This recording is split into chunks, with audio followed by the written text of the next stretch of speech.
The Joe Rogan Experience. And so in that sense, people that are genuine and have ideas, like Andrew Yang is another one. He has like a ridiculous number of ideas. I don't know if you've seen like his He website. thinks all cops should be purple belts in jiu-jitsu. Yeah, I like it. I'm like, go Andrew. It's Fuck great. yeah. He has a million other ideas. He like does. It. He's a genius. I mean, he's a brilliant guy. Yeah. And he's an entrepreneur. So he comes at this stuff from a different angle. Yeah. And he's open-minded. Like I disagree with him on his evaluation of the state of artificial intelligence and automation in terms of its capabilities and having an impact on the economy. You don't think it's going to be as much of a deal as he thinks it is? On the time scale that he thinks it is. But I also want to be careful sort of commenting on that, because I think for him it's a tool to describe the concerns, the suffering that people go through in terms of losing their job, like the pain that people are feeling throughout the country. It's like a mechanism he uses to talk to people about the future, and that, you know, there are people that are well off, like the different tech companies that should also contribute to investing in our community. I mean, the specifics, I want to kind of sit back and relax a little bit. It's like when you watch a sci-fi movie and the details are all really bad. I want to just suspension of disbelief or whatever, and just enjoy the movie. In the same way, the stuff he says about AI, he's not very knowledgeable about AI and automation. So it touches me a little bit the wrong way. And we're not as far along.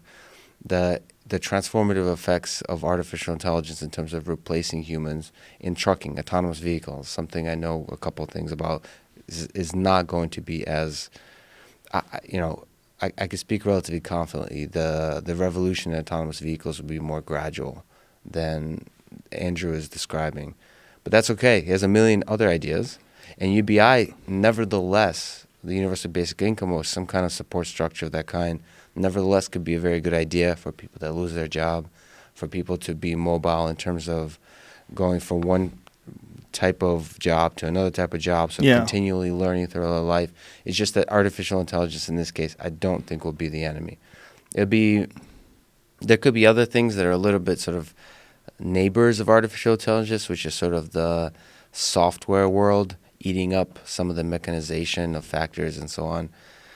You know, maybe the fact that the kind of way that Tesla and Elon Musk are approaching the design and engineering of vehicles that are a little bit more software centric will sort of move some of the job from Detroit, Michigan in terms of cars to the Silicon Valley, not necessarily location wise, but sort of a different type of person would need to be hired to work on cars, a little bit more software engineering, software centric, versus the sort of hardcore mechanical engineers, more sort of traditionally called car guys or car gals, right?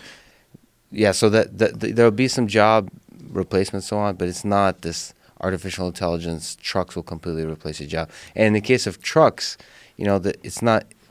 There's a lot of complicated aspects about the impact of automation. Sort of trucking jobs. There's actually a lot of need for jobs. Like there's not the truck that job. There's already people leaving that job sector. It's a really difficult job. It doesn't pay as well as it should. It's really difficult to train people and so on. So the impact that he talks about in terms of AI is a little bit of exaggerated. But like I said, a million really good ideas. He's open-minded. So in terms of, I think, the nice role of a president is to have ideas, like the Purple Belt one, sort of inspire people and inspire Congress to implement some of those ideas and be open-minded and not take yourself seriously enough to think that you know all the right answers. Andrew Yang, Bernie is like that, although Bernie's like 78 years old, so he's getting up there. Yeah, look at President Tulsi when he kicks the bucket. You know what? I didn't really. Well, yeah, so I think Hillary Clinton endorsed Bernie and Tulsi Gabbard for president. Reverse endorsement. Accidentally? Yeah. Well, yeah. It's just such a petty thing to say that no one likes Bernie. Like, come on, lady. You're in the twilight of your life. I think she's really aware of the fact that if she says something like that, people are going to like Bernie more. I think it's an endorsement. I don't think she has any idea of that. I think she's super insulated. I think she thinks that she can actually hamstring him by saying something like that. Right. And she doesn't understand that it just makes people realize that the things that they say about her are correct. Yeah, I don't think you give her enough credit. So Really? You gave her credit for killing Epstein. I was joking. I don't think she did it. I think Bill did it. I'm joking too. Somebody did it. I don't know who it was. Maybe it's some scientist character. Maybe he's still alive. Could be. That's what Eddie Bravo thinks. Yeah. Eddie Bravo thinks he's in like Dominican Republic somewhere eating bananas and drinking Mai Tais. It's a conspiracy on the conspiracy.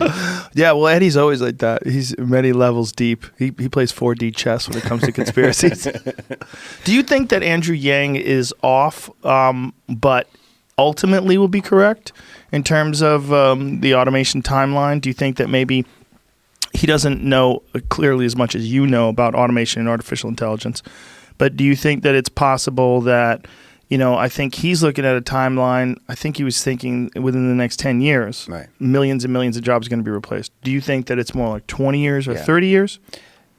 But still something to be concerned? So the timeline, of course, nobody knows. But I think the timeline the time scale is more stretched out. So 20, 30 years.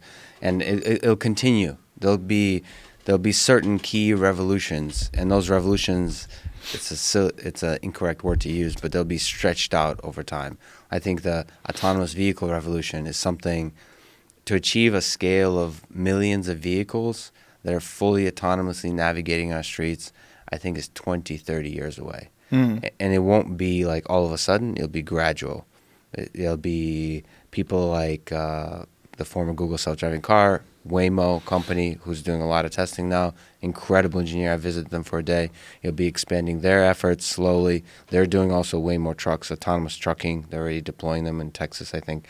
And then, of course, Tesla, who's this year going to approach 1 million vehicles. And they're trying to achieve full self-driving capability. But that's going to be gradual.